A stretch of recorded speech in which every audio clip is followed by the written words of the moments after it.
बिस्मिल्लाहिर्रहमानिर्रहीम। अस्सलाम वालेकुम डियर स्टूडेंट्स।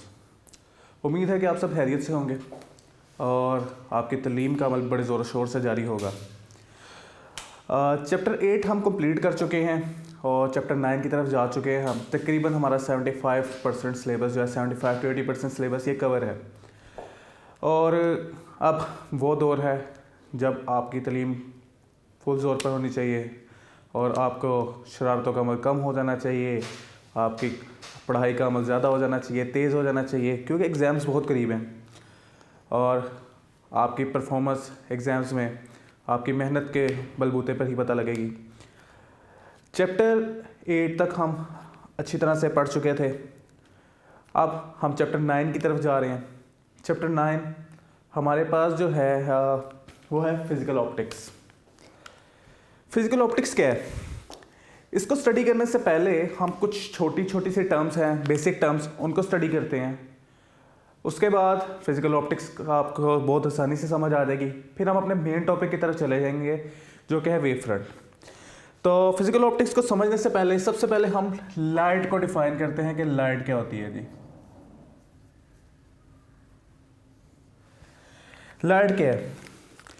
पहले मैं इसकी डेफिनेशन लिखता हूँ और साथ में मैं फिर आपको इसको एक्सप्लेन कर देता हूँ। लाइट क्या है जी? A form of energy. क्या है? अ फॉर्म ऑफ एनर्जी है।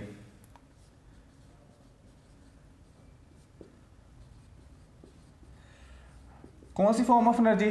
That produces the sense of vision. जो क्या करती है?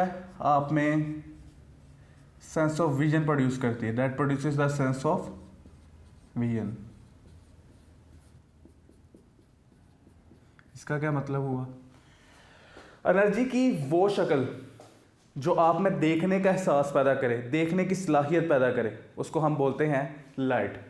देखें, एक रूम में है फॉर एग्जांपल आप, और उस रूम में लाइट बिल्कुल भी मौजूद नहीं है, क्या आप देख सकते हैं? नहीं।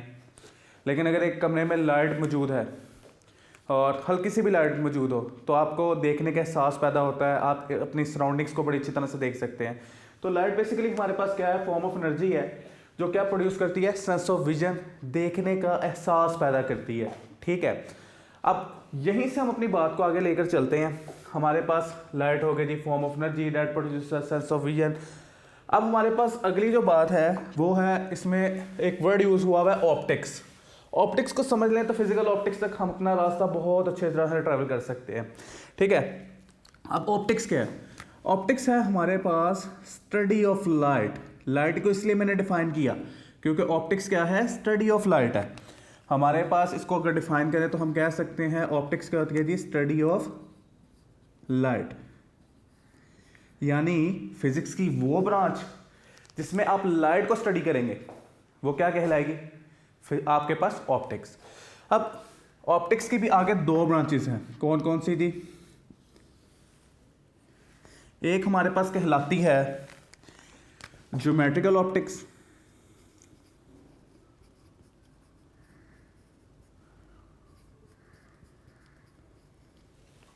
और दूसरी हमारे पास कहलाती है फिजिकल ऑप्टिक्स।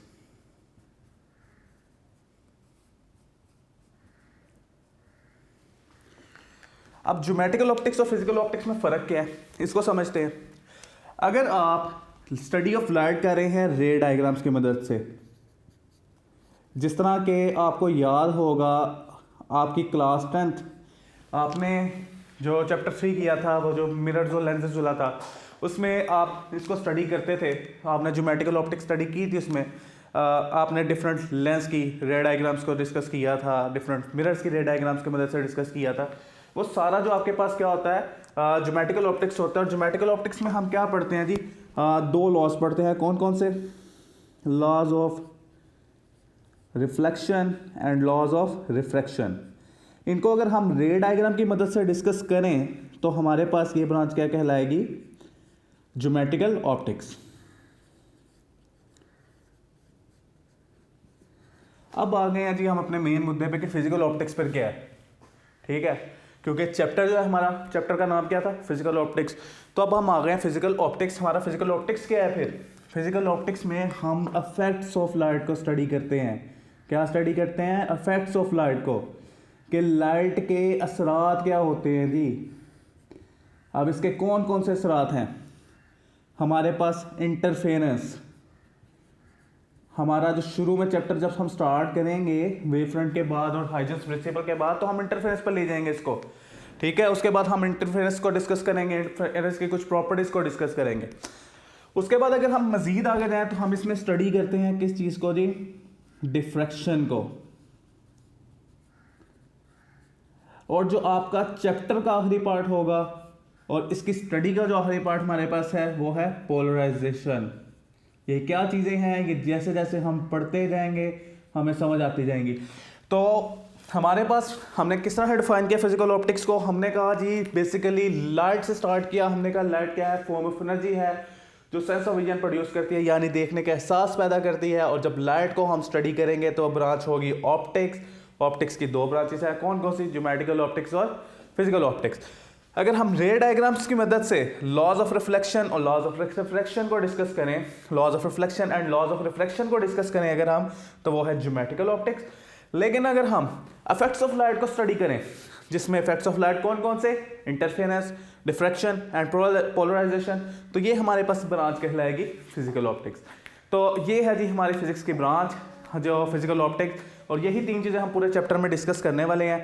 तो आपके पास ये हो गया छोटा सा इंट्रोडक्शन फिजिकल ऑप्टिक्स के बारे में। अब लाइट के बारे में एक कुछ बातें जो करना ज़रूरी हैं हमारे चैप्टर की बेस बनाने के लिए, चैप्टर को आगे लेके जाने के लिए, वो है लाइट के बारे में कुछ थ्योरीज। कौन सी थ्योरीज? किस चीज़ के बारे में? लाइट की नेचर के बारे में। नेचर के लाइट किस तरह की है, लाइट की जो है नेचर हमारे पास, उसकी तबीयत कैसी है आपके पास, फिजिकली वो कैसी नज़र आती है हमें। तो हम theories about the nature of light, इनको हम डिस्कस कर लेते हैं। 3 थ्योरीज हैं, उनको बारी बारी देख लेते हैं। Theories about nature of light. कभी वैसे आप लोगों ने सोचा है कि लाइट किस तरह की शक्ल की होगी? नहीं ना? चलें अब सोचना शुरू करते हैं इस चीज़ को और देखते हैं कि डिफरेंट साइंटिस्ट इसके बारे में क्या सोचते थे।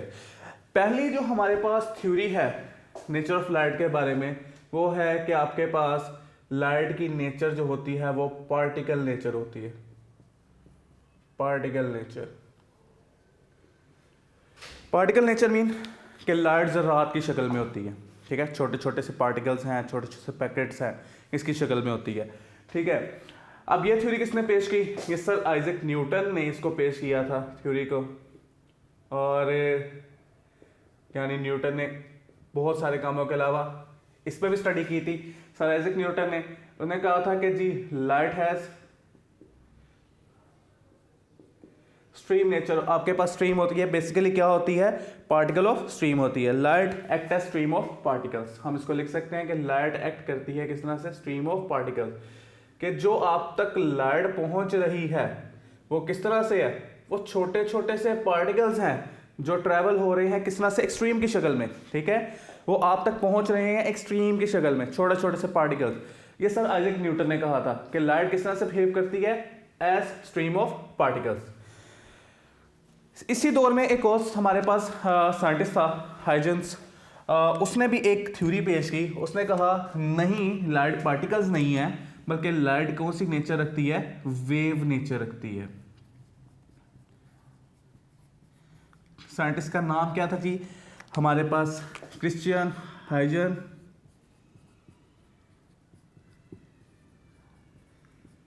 इसका एक प्रिंसिपल भी अभी हम डिस्कस करेंगे। क्रिश्चियन हाइजन, इसने क्या कहा जी? लाइट हैज वेव नेचर और लाइट बिहेव एज वेव। उसने कहा जी लाइट जो है वेव की तरह बिहेव करती है। और इसको प्रूव करने के लिए थॉमस यंग्स एक साइंटिस्ट था, उसने एक्सपेरिमेंट किया, यंग डबल स्लिट एक्सपेरिमेंट के नाम से, जो हमारा आगे अपकमिंग लेक्चर्स में टॉपिक भी है। और उसने कहा कि लाइट बेसिकली वेव की तरह ही है। उसने यहाँ पे इंटरफेरेंस के फिनोमेना डिस्कस किए जो हम आगे जाके पढ़ेंगे भी, तो उसने प्रूफ भी किया। अब मसला ये था कि सर आइजैक न्यूटन भी अपनी जगह ठीक थे कि लाइट जो पार्टिकल की तरह बिहेव करती है। बहुत सारे फिनोमेनाज ऐसे थे जहाँ पे देखा जाता था कि लाइट पार्टिकल्स की तरह है। और हाइजेंस भी बिल्कुल ठीक था, वो कहता था लाइट वेव की तरह बिहेव करती है, और ये भी बात बिल्कुल ठीक थी, क्योंकि मैंने आपको बताया यंग डबल स्लिट ने एक्सपेरिमेंट में और इस चीज़ को प्रूव किया गया बाकायदा से। तो फिर एक्चुअल क्या था? अच्छा, मज़े की बात यह है ये दोनों एक ही एरा के साइंटिस्ट थे, ठीक है। 17th सेंचुरी में ये दोनों थे और एक ही वक्त में ये दोनों थ्योरीज चल रही थी। फिर 19th सेंचुरी आई, ठीक है। 19th सेंचुरी आई और मैक्स प्लैंक एक साइंटिस्ट है हमारे पास, उसने कहा लाइट जो है बेसिकली डुअल नेचर रखती है। डुअल नेचर मतलब दोहरी तबीयत है इसकी, दोहरी नेचर है, दो इसकी तबीयत है। कौन कौन सी? साइंटिस्ट हमारे पास है मैक्स प्लैंक, इसने कहा लाइट बिहेव करती है as particle as well as, यानी सिर्फ पार्टिकल के तौर पे नहीं बल्कि इसके साथ साथ किसके तौर पे बिहेव करती है जी? वेव के तौर पे। Light behave as particle as well as wave, या light has particle nature as well as wave nature. तो इसने बात ही खत्म कर दी दोनों की। इसने कहा कि आप लड़ने की ज़रूरत ही नहीं है पिछली थ्योरीज पे। लाइट की नेचर जो है पार्टिकल भी है, वेव नेचर भी है, लेकिन डिफरेंट जगह पे हम इसको डिस्कस करने के लिए डिफरेंट तरह से ले सकते हैं। कुछ जगहों पे हम इसको पार्टिकल नेचर की तरह लेंगे और कुछ जगह पे हम इसको वेव की तरह से स्टडी करेंगे। अब इस सारी चीज़ को आप इंशाल्लाह सेकेंड ईयर में भी डिस्कस करेंगे। आपके पास चैप्टर पूरे इन्हीं चीज़ों पर हैं, जहाँ पे हम पार्टिकल नेचर भी इसको प्रूव करेंगे, वेव नेचर हम इसी चैप्टर में प्रूव कर देंगे लाइट की। ठीक हो गया? तो ये 3 थ्योरीज थी। कौन कौन सी थ्योरीज थी? कि लाइट जो है पार्टिकल नेचर रखती है, लाइट जो है वेव नेचर रखती है, और फिर एक थ्योरी जिसने इन दोनों थ्योरीज को मिला दिया, या आप इस तरह कहते हैं कि लड़ाई ख़त्म कर दी, वो कौन सी है? मैक्स प्लैंक की थ्योरी। उसने कहा लाइट जो है पार्टिकल नेचर भी रखती है और आपके पास उसके अलावा वेव की नेचर भी रखती है। ठीक है, तो इसलिए इसको क्या बोलते हैं? आपके पास ड्यूल नेचर थ्योरी है ये हमारे पास। ठीक है, ये 19th सेंचुरी में पेश की थी। तो ये आ गया हमारे पास लाइट का छोटा सा इंट्रोडक्शन था। इसको हम ख़त्म करते हैं, हम आगे की तरफ चलते हैं। हमारे पास जो हमारा मेन टॉपिक है आज का, वो हमारा है वेव फ्रंट्स। तो इसको मैं मिटा रहा हूँ, ठीक है। हम वेव फ्रंट स्टार्ट करेंगे यहाँ से और हम उसी को अब डिस्कस करते हैं आगे। एक नहायत इंटरेस्टिंग चैप्टर है, अगर आप इसको इंटरेस्ट लेकर समझें, ठीक है, हर चीज़ को देखना शुरू करें। हम देखें हमारे इर्द हर जगह लाइट मौजूद होती है, लेकिन हम में से कितने लोग हैं जो लाइट के बारे में सोचते हैं? जिस तरह भी मैंने आपसे क्वेश्चन किया कि लाइट की नेचर क्या है, तो हमारे पास बहुत से बच्चे ऐसे होंगे जो सोचने में मजबूर हो गए होंगे कि लाइट की भी कोई शक्ल होती है। तो हाँ जी, होती है, लाइट भी बिहेव करती है किसी तरह ना। तो हमारे पास इस सारी चीज़ों को जब हम सोचते हैं तो हम उसको स्टडी करते हैं। ठीक है, जब सोचते हैं तो हमारा इंटरेस्ट पैदा होता है। तो अपना इंटरेस्ट को डेवलप रखें, ठीक है, अपने इंटरेस्ट को डेवलप करें बल्कि अपने आप में। वो कैसे होगा? जब आप सोचेंगे। तो आइए देखते हैं वेव फ्रंट्स क्या होते हैं। एक काफ़ी इंटरेस्टिंग टॉपिक हमारे पास, छोटा सा टॉपिक है लेकिन बहुत इंटरेस्टिंग टॉपिक है, वेव फ्रंट्स। अच्छा जी, वेव फ्रंट्स को डिफाइन कैसे करेंगे? हम कहेंगे a surface on which all points have same phase of vibration.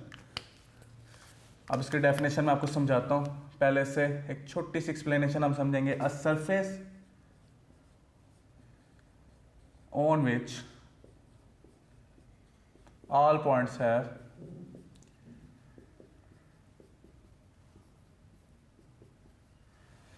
Same phase of vibration.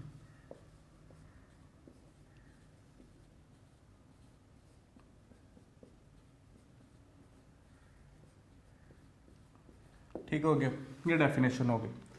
अब डेफिनेशन का मतलब क्या है, इससे पहले हम ना थोड़ी सी इसकी एक्सप्लेनेशन को समझ लेते हैं। एक्सप्लेनेशन आप इसकी समझेंगे तो बड़ा मज़ा आएगा आपको। अच्छा, इसको समझने से पहले ना एक छोटी सी बात याद करें। कभी आप लोगों ने पत्थर को पानी में फेंका है? इसका हम सारे बचपन में करते रहे हैं, ऐसा ही है। पत्थर को पानी में जब आप फेंकते हैं तो कुछ इस तरह की वेव जनरेट होती हैं। कैसी?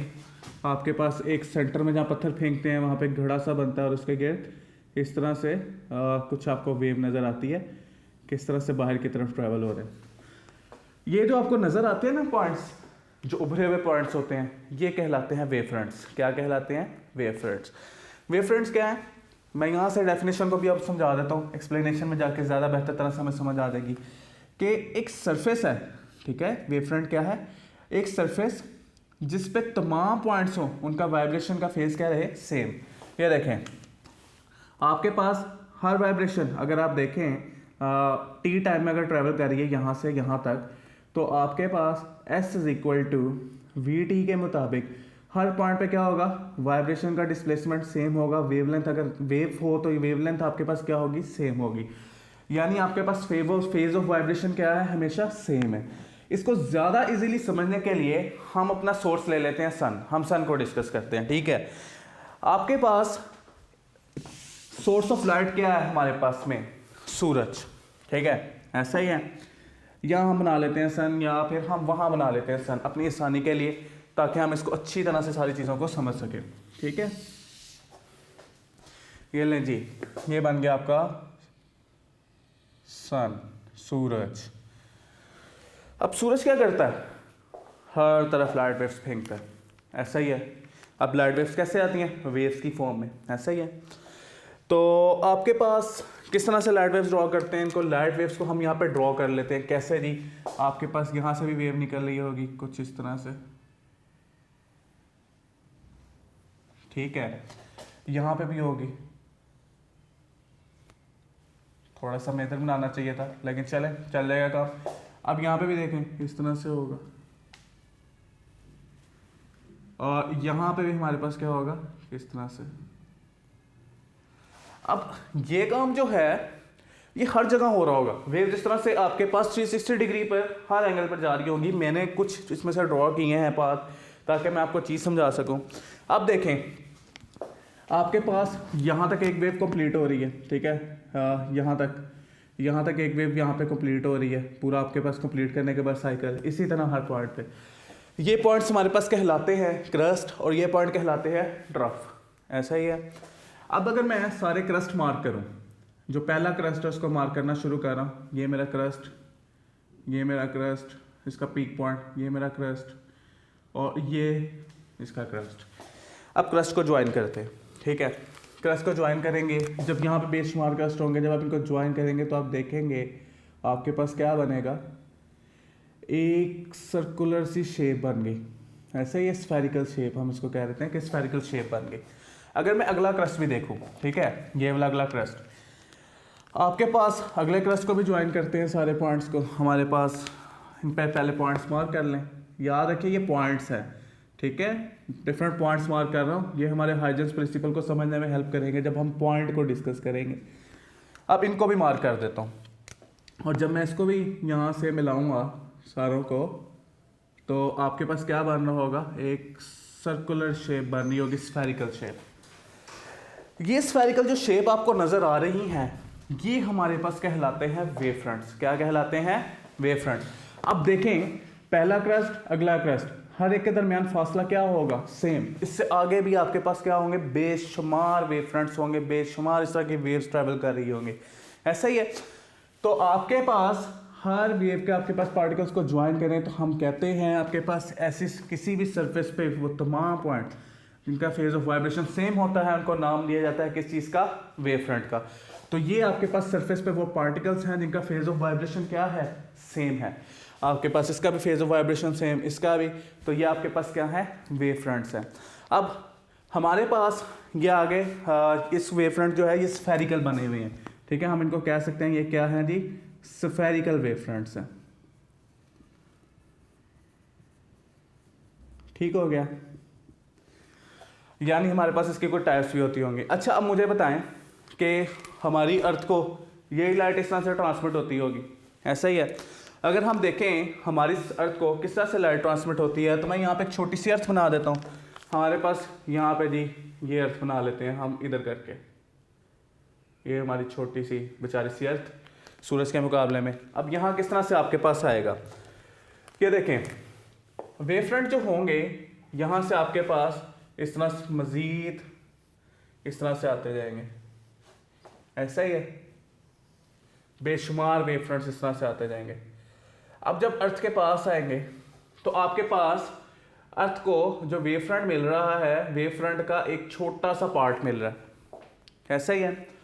जो कि ये वाला आपके पास पार्ट है जिसको हम कह सकते हैं कि ये आपके पास उसके कंपैरेटिवली वो स्फेरिकल था, ये आपके पास क्या है, प्लेन है, ये फ्लैट है, प्लेन है। तो हम कह सकते हैं कि आपकी अर्थ को जो अर्थ पे जो हमारी आते हैं लाइट वेव, जो किस फॉर्म में आती हैं, प्लेन वेव फ्रंट्स की फॉर्म में आती हैं। किस शक्ल में आती हैं, प्लेन वेव फ्रंट्स की फॉर्म में आती हैं। तो आपके पास हमें एक और तरह की टाइप पता लगी, कौन सी, प्लेन वेव फ्रंट्स की। एक हमारे पास स्फेरिकल हो गए और एक क्या हो गए, प्लेन वेव फ्रंट्स। ठीक है, तो एक्सप्लेनेशन हम इसकी समझ चुके हैं अच्छी तरह से। इसको मैं एक बार दोबारा रिपीट करता हूँ। यहाँ पे मैं लिखता हूँ टाइप्स ऑफ वेव फ्रंट्स कितनी होती हैं हमारे पास। हमारे पास टाइप्स ऑफ वेव फ्रंट हैं 2। टाइप्स ऑफ वेव फ्रंट्स हमारे पास कितने हैं जी, 2 हैं। कौन कौन से हमारे पास, spherical wave front and plane wave fronts. अच्छा जी, spherical wave fronts and plane wave fronts, ये लें जी, ये 2 टाइप्स आ गई हमारे पास वेव फ्रंट्स की। फिर से इसको एक बार समझें। मैंने कहा सूरज से लाइट वेव्स एमिट होती हैं बाहर की तरफ। अब जब लाइट वेव्स बाहर की तरफ एमिट हो रही हैं तो मैंने उनके तमाम क्रस्ट को मार्क करके आपस में मिलाया तो एक स्फेरिकल पाथ बना, एक सर्कुलर पाथ बन गया हमारे पास, जो मैंने कहा क्या है, वेव फ्रंट है। अगले क्रस्ट को सारों को ज्वाइन किया तो एक और बना वेव फ्रंट आपके पास, ज्वाइन करके एक सर्कुलर पाथ बना, उसको मैंने कहा ये हमारा दूसरा वेव फ्रंट है। इस तरह से हमारी लाइट ट्रैवल करती है किस शक्ल में, वेव फ्रंट्स की शक्ल में। ठीक है, किस शक्ल में, वेव फ्रंट्स की शक्ल में। और जब हमारी अर्थ तक पहुंचती है तो अर्थ को जो स्फेरिकल वेव फ्रंट का छोटा सा पार्ट मिलता है, जो क्या होता है हमारे पास, प्लेन वेव फ्रंट की फॉर्म में होता है। किस फॉर्म में, प्लेन वेव फ्रंट की फॉर्म में होता है। तो हम इसे कहते हैं कि हमारे पास यहाँ पे लाइट ट्रैवल कर रही है किस फॉर्म में, प्लेन वेव फ्रंट की फॉर्म में। किस तरह से दिया आपके पास, कुछ इस तरह की शक्ल में, ये देखें इस तरह से। ठीक है, हमें लाइट ऐसे मिल रही है प्लेन वेव फ्रंट में। अगर प्लेन वेव फ्रंट को शो करने के लिए एक वेक्टर ड्रॉ करें इसकी डायरेक्शन को शो करने के लिए, तो वो कुछ इस तरह से बनेगा, ऐसा ही है। इसको बोलते हैं रे। आपने रे ऑफ लाइट सुना हुआ है ना, तो इसको बोलते हैं रे। प्लेन वेव फ्रंट की डायरेक्शन और प्रोपोगेशन को शो करने के लिए जो वेक्टर शो होता है उसको क्या बोला जाता है, रे बोला जाता है। इसके भी डेफिनेशन भी हम लिख लेते हैं। उम्मीद है कि ये सारा पार्ट आपको बड़ी अच्छी तरह समझ आ गया होगा। अब हम इन सारे पार्ट्स को लिखते हैं, हम इनको डिफाइन करते हैं बारी बारी, सारों को डेफिनेशंस को लिख देते हैं और हमारे पास ये टॉपिक फिर हमारे इख्तिताम को पहुंचेगा। इसको मैं मिटा रहा हूँ डायग्राम को, जो एक्सप्लेनेशन हमने की थी, ताकि मैं यहाँ पे लिख सकूं आपके तमाम डेफिनेशंस को।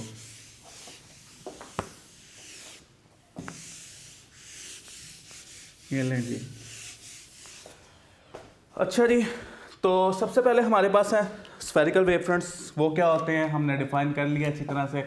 स्फेरिकल वेव फ्रंट्स क्या होते हैं जी, जो पॉइंट सोर्स के करीब बनते हैं। ऐसा ही है, सूरज के करीब जो वेव फ्रंट्स बन रहे थे वो क्या थे, spherical wave front.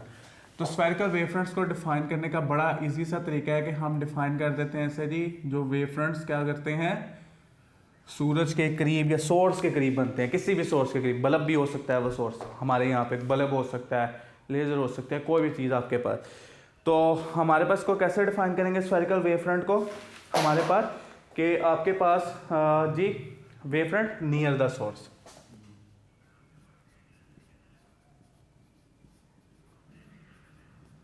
Wave front near the source. ठीक है, और एक बात याद रखनी है आपने, चूंकि इस तरह से मैं यहाँ पे वो छोटी सी डायग्राम अपनी सन की बना लेता हूँ। इस तरह से था आपके पास, ऐसा ही है, और हमारे पास हमने क्रस्ट से क्रस्ट और ट्रफ से ट्रफ मिलाया था और हमारे पास वेव फ्रंट्स बने थे। आपके पास अगर मैं इनको कंबाइन दोबारा से कर रहा हूँ, इस तरह से कुछ डायग्राम्स बन रही थी आपके पास। ठीक है, ये इस तरह से। तो याद रखें, एक वेव फ्रंट से अगले वेव फ्रंट तक आपकी एक वेव पूरी हो जाती है, ऐसा ही है। तो हम कह सकते हैं आपके पास distance between two wave fronts is called wavelength. Called wavelength और इज लैम्डा। ठीक है, सिंपल ये भी लिख सकते हैं हम कि आपके पास जो वेवलेंथ्स के दरमियान में डिस्टेंस होता है, दो वेव फ्रंट्स के दरमियान में डिस्टेंस होता है, बेसिकली एक वेवलेंथ होती है। ठीक है, इसलिए हमने कहा ना सेम फेज ऑफ वाइब्रेशन, कि आपके पास हर वेव फ्रंट तक क्या होगी, एक वेव कंप्लीट होती जाएगी। अच्छा जी, स्फेरिकल वेव फ्रंट हो गई है हमारे पास, ठीक हो गया। और अगर हमारे पास पॉइंट सोर्स है, हमने देखा कि कुछ इनकी शक्ल इस तरह से है कि अगर पॉइंट सोर्स है तो इनकी शक्ल इस तरह से बन रही होगी, ऐसा ही है। ये हो गया हमारे पास स्फेरिकल वेव फ्रंट्स, और ये हमारे पास सेंटर में है पॉइंट सोर्स, इसको ऐसे मैं लिख देता हूँ। अगर हम प्लेन वेव फ्रंट्स को डिफाइन करना चाहें तो वो कैसे होंगे, हमारे पास plane wave fronts,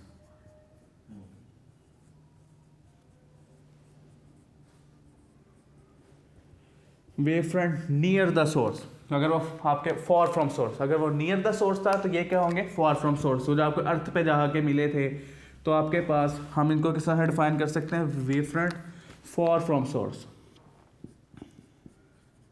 wave front for from source.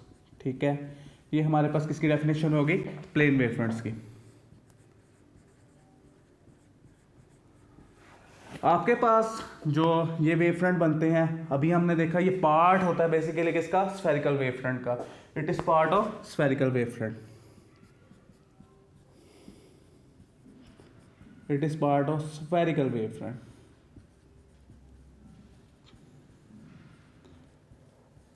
तो लो जी, स्फेरिकल वेव फ्रंट का पार्ट है। एक और पॉइंट, हम इसको लेबोरेटरी में भी हासिल कर सकते हैं। कैसे, लेबोरेटरी में हासिल करने के लिए एक छोटा सा काम करना पड़ेगा। अगर हम एक पॉइंट सोर्स को, इफ अ पॉइंट सोर्स, अगर एक पॉइंट सोर्स को हम कन्वेक्स लेंस के फोकस पे रख दें, तो हमारे पास जो हमें वेव फ्रंट्स हासिल होंगे वो कौन से होंगे हमारे पास, वो हमारे पास होंगे प्लेन वेव फ्रंट। तो हम यहाँ लिख सकते हैं लाइन कि अगर point source is placed at focus of convex lens, then आपके पास क्या हासिल होगा, हमें हासिल होगा जी, then we can produce plane wave fronts.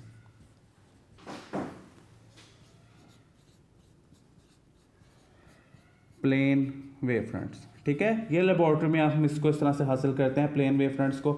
कैसे जी, हमारे पास कैसे, एक लटकन है, एक कन्वेक्स लेंस है, और कन्वेक्स लेंस को हम क्या करते हैं, एक पॉइंट सोर्स हमने यहाँ रखा है इसके फोकस पे। तो अब क्या होगा हमारे पास ये होता है कि जब इसमें से गुजरती हैं रेज ऑफ लाइट, ये रेज ऑफ लाइट हैं, ठीक है, रेज ऑफ लाइट जब इसमें से गुजरती हैं तो वो डिफ्रेक्ट कर देंगे अपने से, रास्ते से रिफ्लेक्ट हो जाएंगे, ठीक है। तो आपको क्या हासिल होगा, प्लेन वेव फ्रंट हासिल होगा यहाँ पे, ठीक हो गया। अच्छा जी, तीसरी चीज़ जो मैंने लास्ट चीज़ जो हम आज के डिस्कस करने लगे हैं, लास्ट छोटी सी एक डेफिनेशन है हमारे पास रे की।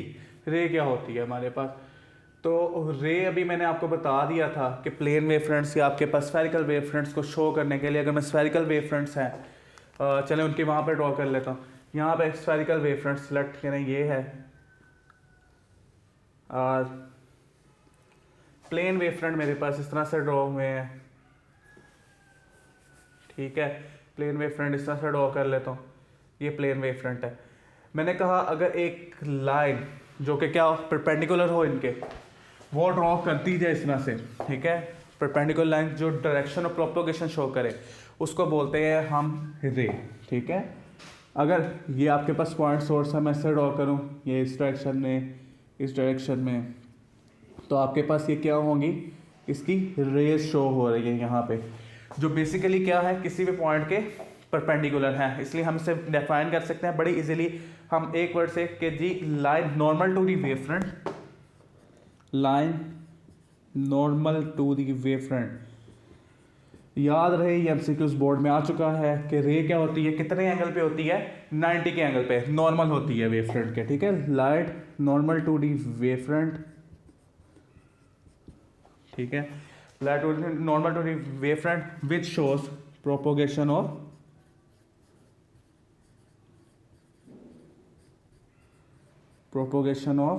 वेव। तो ये है जी हमारे पास रे की डेफिनेशन। तो हमने 3 डेफिनेशन यहाँ पे पढ़ी, हमने बहुत अच्छी तरह से इसको समझा भी कि वेवफ्रंट्स क्या होते हैं। वेवफ्रंट्स बेसिकली क्या है, ऐसी सरफेस जिस पे तमाम पॉइंट्स की वाइब्रेशन का फेज सेम रहे, ठीक है, हर वेवलेंथ के बाद आपके पास वो रिपीट हो रहे हो, उनको बोलते हैं वेवफ्रंट्स। और लाइट ट्रैवल करती है वेवफ्रंट की शक्ल में। 2 टाइप्स हैं, कौन कौन सी, spherical wavefront, plane wavefront. Spherical wavefront क्या होती है हमारे पास, जो वेवफ्रंट नियर द सोर्स होते हैं, ठीक है। आपके पास डिस्टेंस बिटवीन 2 वेवफ्रंट्स हमारे पास हमने कहा एक वेवलेंथ कहलाता है लैम्डा। प्लेन वेवफ्रंट्स क्या है, जो हमारी ज़मीन तक हमें जो वेव पहुंचती है लाइट किस फॉर्म में मिलती है, हमारे पास प्लेन वेवफ्रंट्स की शक्ल में मिलती है। और हमारे पास प्लेन वेवफ्रंट्स क्या है, हमारे पास सीधी जो इस तरह से ट्रैवल कर रहे होते हैं वेवफ्रंट्स आपके पास करीब अर्थ के। और ये स्फेरिकल वेवफ्रंट का बेसिकली क्या होता है, एक छोटा सा पार्ट होता है। अगर हम पॉइंट सोर्स को प्लेस करते हैं कहाँ पे, कन्वेक्स लेंस के फोकस पे, तो हमें क्या हासिल होते हैं जी, प्लेन वेवफ्रंट्स हासिल होते हैं। अच्छा जी, रेस क्या है, रेस के बारे में हमने कहा कि ऐसी लाइन जो नॉर्मल हो वेवफ्रंट के और डायरेक्शन ऑफ प्रोपोगेशन को शो करे, उसको क्या नाम दिया जाता है, रे का नाम दिया जाता है। अब इसी से मिलती जुलती एक चीज़ है हाइजेंस प्रिंसिपल, ठीक है, जो इसी चीज़ को आगे लेके जाती है, जहाँ पे हमारी बेसिक ख़त्म होगी। इंशाल्लाह हम उसे अपने आने वाले लेक्चर में डिस्कस करेंगे। तब तक आप लोगों ने इस चीज़ को, वेवफ्रंट्स को बड़ी अच्छी तरह से समझ लेना है, बहुत अच्छी तरह से। एक छोटा सा टॉपिक है, इसे बहुत स्मूथली लेके चलाऊँ, यहाँ पे कोशिश की है कि स्मूथली लेके चलूँ ताकि आपको हर पॉइंट इसमें बड़ी अच्छी तरह से समझ आ जाए। इन डेफिनेशंस को अच्छी तरह से याद रखना है, ऑब्जेक्टिव के लिए अपने पास तैयार रखना है इस टॉपिक को, ठीक है। ये आपकी बेसिक्स हैं, चैप्टर का स्टार्ट जो होता है वो हमेशा आपकी बेसिक्स को कवर करता है। तो हमारे पास इंशाल्लाह नेक्स्ट लेक्चर में हम हाइजेंस प्रिंसिपल को पढ़ेंगे। तब तक के लिए आप लोगों ने ये पढ़ना है, अपना ख्याल रखना है बहुत ज़्यादा। तब तक के लिए मुझे इजाज़त दीजिए, अल्लाह हाफिज़।